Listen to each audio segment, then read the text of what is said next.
Speaker, on December 26, 2013, President Obama signed into law the 2014 National Defense Authorization Act, which sets policy and funding levels for the U.S. Department of Defense. In large part, the bill went through regular committee order on the House side, with consideration of amendments from both Republicans and Democrats. A somewhat similar series of actions were taken by the Senate. Despite a small amount of political theater, both chambers ultimately found common ground and passed this important measure. By placing good policy before politics, members overcame differences and acted in the best interests of the country. In this case, to the benefit of our men and women in uniform.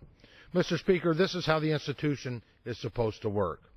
The measure offers our service members resources to safely fulfill their missions and the support that they deserve when they return from service. Now, I offered an amendment to the bill which passed as part of the final agreement. This will help improve the support we offer those who serve as they transition to civilian life, especially those coping with behavioral health injuries. Under the previous policy, service members and their families could utilize 180 days of health care coverage during the transition from military to civilian life through what is known as TAMP, Transitional Assistance Management Program. Unfortunately, post-traumatic stress and other behavioral injuries oftentimes do not present symptoms in some cases until 8 to 10 months until after leaving the military. Now, this can be overwhelming, if not debilitating, for an individual seeking to re-enter civilian life and start the next path. This amendment extends TAMP coverage by an additional 180 days for all services rendered through telemedicine.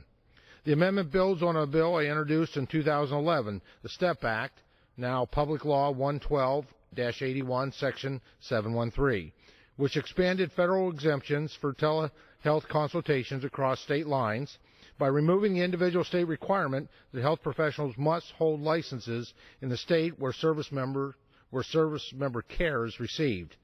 Healthcare professionals who are credentialed by the Department of Defense are now able to offer these services regardless of the patient's physical location. In addition, it allows military doctors to reach more patients and more patients access care without the stigma often associated with seeking treatment for the first time.